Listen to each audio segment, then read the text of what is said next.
اهلا وسهلا بكل البايونيرز ابطال اولى اعدادي، عاملين ايه؟ يا رب تكونوا كويسين. في فيديو النهارده ان شاء الله هنحل مع بعض كلاس بيرفورمانس والهوم ورك مع بعض. دلوقتي احنا الفتره اللي فاتت حلينا كل التقييمات سوا، وحلينا كمان الريفيجن، واتمنى تكونوا حليتوا حلو في امتحان الشهر بسبب الريفيجن ده. اكتبوا لي في الكومنتس درجاتكم كانت عامله ازاي، يا رب تكونوا كلكم جبتوا الفول مارك. تعالوا نبتدي ويك 6 مع بعض.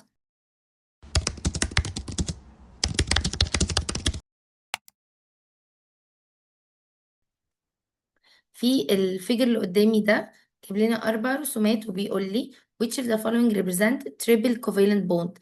يعني ايه covalent bond؟ يعني بيعملوا sharing للإلكترونز. طب يعني ايه triple؟ يعني كل اتم منهم بتشير ب 3 single valence electrons، يعني 3 في الآخر و3 في الآخر بيعملوا sharing مع بعض. فمين اللي بيعمل كده؟ النيتروجين.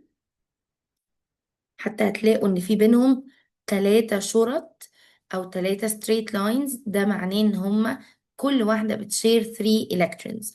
طيب دبل كوفيلنت هنلاقي الاكسجين، هنلاقي O و 2 lines كده و O، ده معناها ان هي دبل كوفيلنت، دي مش علامة equal. طب مين سنجل؟ بنفس المنطق H و H، عشان straight line واحد معناها ان كل اتم بتشير ب 1 single valence electron. طب molecule of compound مش هينفع غير ال HCl. ليه؟ هو يعني ايه compound؟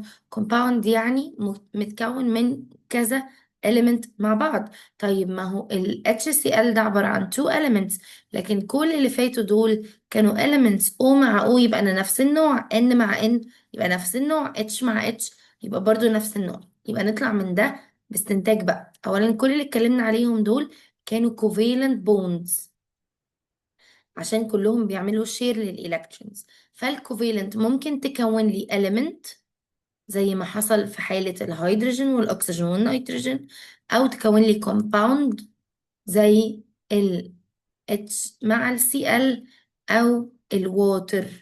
الووتر عبارة عن أكسجين واتنين هيدروجين، يبقى ده compound لأن هما different elements. في السؤال ده بقى بيقولي observe the following figures carefully and answer the following questions. How many charges does the cation carry؟ لو بصينا على الكاتاين هنلاقيه صوديوم 11. طب وزع كده ال 11 زي ما هما متوزعين قدامك، هتلاقي ال K أو الليفل فيه 2 electrons، ال L التاني فيه 8، وال M التالت فيه 1 electron بس. حلو. لما يبقى كاتاين، يعني ايه كاتاين؟ يعني يبقى عنده positive charge. طب ليه positive؟ عشان عمل lose ل 1 electron، فبقى 2 و 8 بس. بس ما ينفعش اسيبها 2 و 8 مكتوبة كده، لان انا ساعتها هفهم ان هو كان من الاول عنده 10 electrons، بس انا عايزه اقول انه كان عنده 11 ولوست 1. اعبر عنها ازاي؟ بعمل واحده بوزيتيف. طب ليه عملتها بوزيتيف؟ ركز معايا دلوقتي في الاتم في العادي البروتونز بتكون قد الالكترونز، فالبوزيتيف قد النيجاتيف، فبنقول على الاتوم انها نيوترال عشان البوزيتيف والنيجاتيف قد بعض. حلو. لو انا جيت مشيت من النيجاتيف، مشيت من الالكترونز، مين بقى اكتر؟ البروتونز. مش لانها زادت، بس لان البروتونز والالكترونز كانوا زي بعض، الالكترونز نقصت شوية يبقى البروتونز بقت ازيد، بقت اعلى، مش زادت بقت اكتر. طيب بقت اكتر بقد ايه؟ بعدد اللوست الكترونز، يعني النمبر اوف تشارج، يعني حسب بقى سواء بوزيتيف او نيجاتيف. على فكرة عدد التشارج هو عدد الالكترونز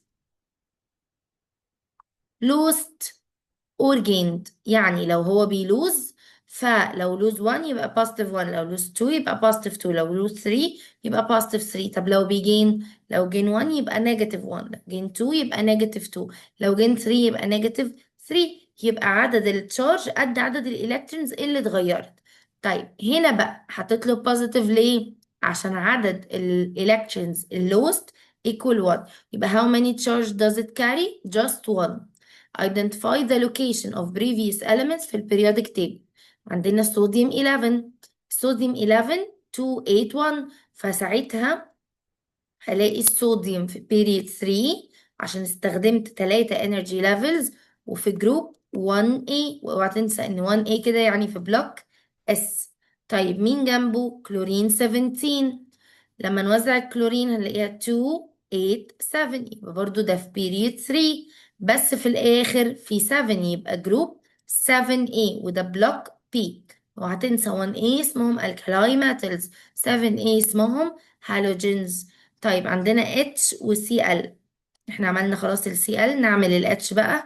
H1 هي أصلا 1، فبالتالي ايه اللي هيحصل؟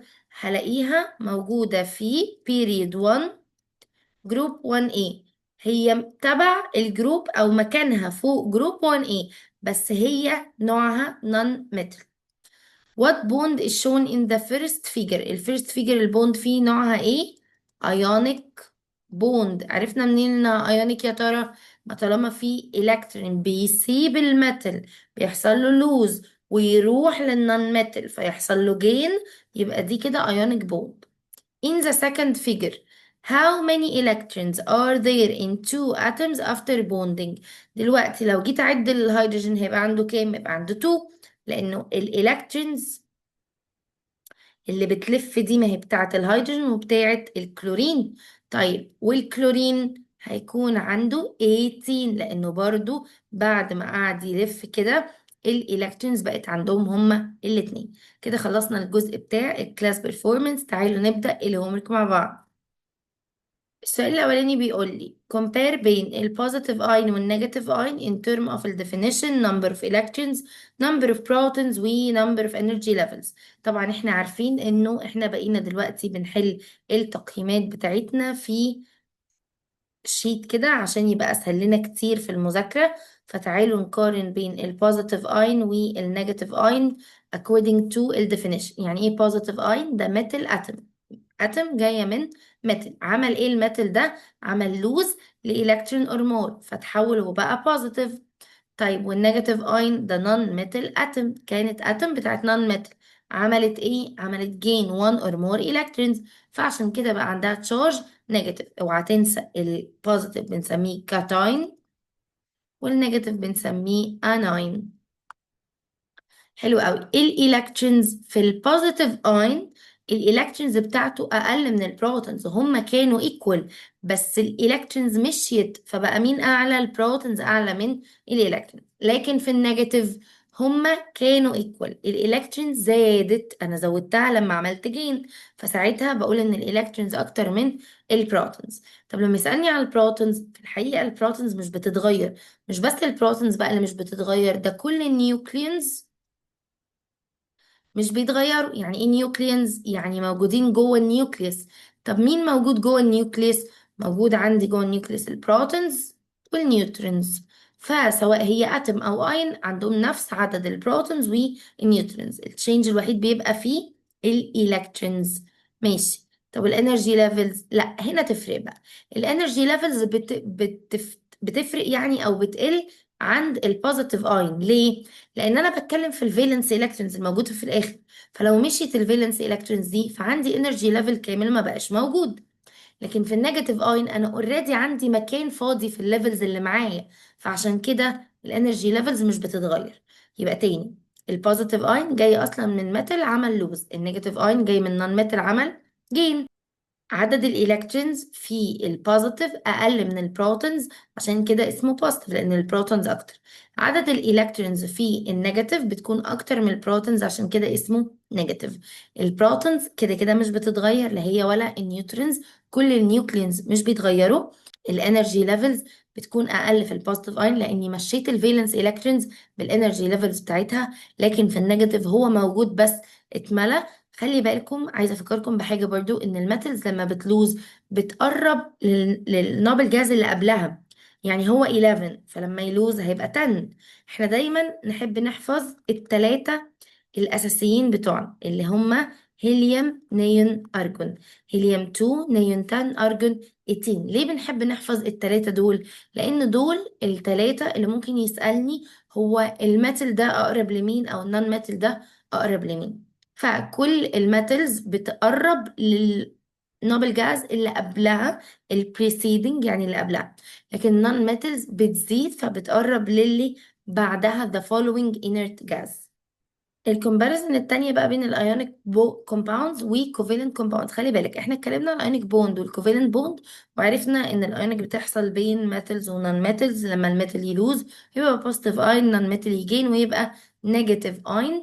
الكوفالنت بتحصل بين نون ميتالز كلهم عايزين يعملوا شيرنج، عشان هما اللي كلهم يعني التو او 3 elements ما عندهمش الكترونز كفاية وما يقدروش يعملوا لوز، وفي نفس الوقت ما فيش حد يعملوا جين من عنده، فبيعملوا شيرنج. بيطلعوا لي كومباوندز. الكومباوندز دي ليها صفات معينة. يعني الايونيك كومباوندز اغلبها بيدوب في المية، لكن الكوفالنت اغلبها مش بيدوب. الميلتنج والبويلنج بوينت بتوع الايونيك عاليين، هاي ميلتنج بويلنج بوينت، لكن الميلتنج والبويلنج بوينت عند الكوفالنت كومباوندز بيكونوا قليلين. الالكتريك كوندكتيفيتي، سواء الاكوا سوليوشن. يعني ايه اكوا سوليوشن؟ يعني اجيب الايونيك كومباوند ده وادوبه في ميه، فساعتها هيبقى جود كوندكتور اوف الكتريستي. طيب او المولتن بتاعهم. يعني ايه مولتن؟ يعني جبت الايونيك كومباوند وسيحته هو شخصيا لحد ما بقى في صورة ليكويد، برضه هيكون جود كوندكتور. ده لو هو ايونيك. لو هو كوفالنت في الحالتين هيكونوا مش بيكوندكت الكتريستي. السؤال اللي بعد كده بقى give reason. بيقول لي البوند في الصوديوم كلورايد موليكيول از ايونيك. يعني ايه ايونيك؟ ايونيك يعني جايه من الالكتروستاتيك اتراكشن بين مين ومين؟ بين البوزيتيف صوديوم اين والنيجاتيف كلورايد اين.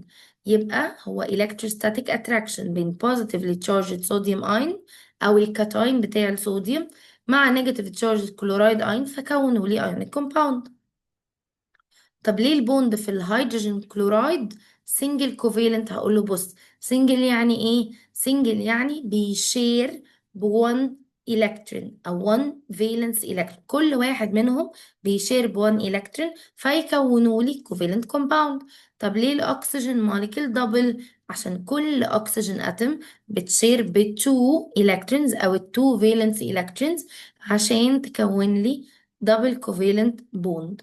يبقى انا في كل مره برد ازاي؟ برد بالديفينيشن. طيب ليه النيتروجين البوند جواه تريبل كوفالنت بوند؟ عشان برضو كل نيتروجين اتم بتشير ب 3 الكترونز اللي هما 3 فالنس الكترونز، فبتكون لي تريبل كوفالنت بوند واحده. خلي بالك بقى، لما لا في السنجل يعني لما كل واحده بتشير بكام؟ بتشير ب 1، بس هما كام؟ اتنين، فالتوتال شير ده قد ايه؟ التوتال شير دي الكترونز ب 2 الكترونز. طب لو انا بتكلم في الدبل، each كل اتم شير ب 2 الكترونز، يبقى التوتال شير ده قد ايه؟ التوتال شير ده 4 الكترونز. طب لو هي تريبل، يبقى each شير ب 3 electrons، يبقى التوتال شير ده قد ايه؟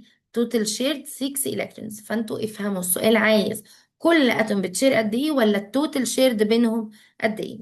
اخر سؤال معانا: when sodium atom lose an electron it becomes positive. ليه positive؟ لان عدد البروتونز البوزيتيف بقى اكتر من عدد النيجاتيف electrons. احنا كده خلصنا الاسبوع ده، ما فيهوش اسسمنت لانه كان المفروض اسبوع امتحان الشهر، بس انا ما رضيتش انزله بدري عشان كان هيتوه في وسط المراجعات وفي وسط ما انتوا بتذاكروا لامتحان الشهر. ان شاء الله الفيديو بتاع الاسبوع السابع اللي بعديه هينزل بسرعة عشان تلحقوه وتذاكروا كويس، ولو بتستفادوا من الفيديوهات ابعتوها لاصحابكم، وما تنسوش ان انتوا الباينيرز وانا دكتور انجي نبيل.